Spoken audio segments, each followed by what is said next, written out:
Michigan. One thing that's kind of unique about my upbringing and my ancestry is my grandmother was born on our reservation in 1922. We lost her a few years ago. She lived to be 95. But the thing that's kind of unique about her is she failed kindergarten 3 years in a row. And the reason she failed kindergarten was because she didn't know how to speak English. Her first language, her native language was Potawatomi. Potawatomi is the official name of the language.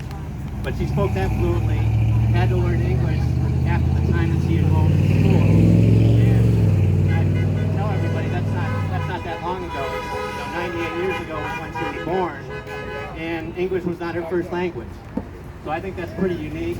My grandmother was one of the most respected tribal elders. She was actually the leader of our tribe's elders committee. My mother, Laura Spurr, was our tribal leader for 11 years up until her death. Led a 10-year fight to establish the Firekeepers Casino. And my ancestors long ago, my tribe, we were forcibly removed on what was called the Death Trail to Kansas, the Potawatomi Death Trail. We were forcibly removed by the federal government and taken to northeast Kansas in the 1830s. The leaders of our tribe and our people refused to stay there. We're willing to risk their lives and fight to the death to come back to Michigan, where we settled, where we still are in 1841, which is known as the Pine Creek Indian Reservation, which is where I now live. Another unique thing about it is my grandmother, the way she met my grandfather. My grandmother was a full-blooded member of our tribe here on Potawatomi. My grandfather was a full-blooded member of the Bad River, Wisconsin Chippewa, just south of Lake Superior at the top of Wisconsin. He was stationed at Fort Custer during World War II. He and his brothers were stationed there. So it's kind of ironic that he was stationed at Fort Custer. Somebody who's known as an Indian fighter in Battle Creek, Michigan. I guess the good news about it, that's how he was able to meet my grandmother, or else I wouldn't be here. But Custer is revered and known for being an Indian fighter. Anybody that tells you he's a Civil War hero is full of shit. He's not. He's only known for being an Indian fighter. He's not even from here. He's from Ohio, as I think RJ pointed out earlier.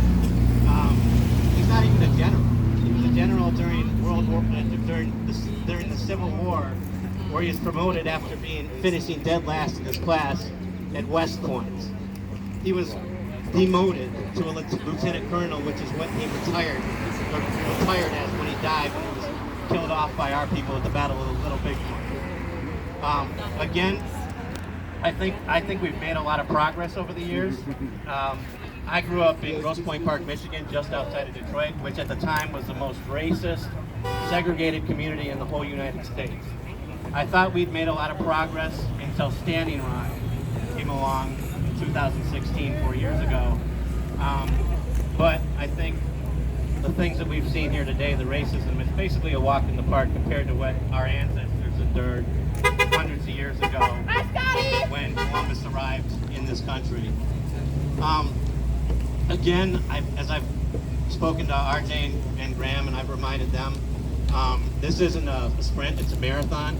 This might take time, it might take years, it might take 10 years, we don't know. But I just want to thank everybody again, Shimagwich, for all of you for being here and showing your support. This is important, it's an important part of history. I want to thank everybody for having me out here and for getting me involved.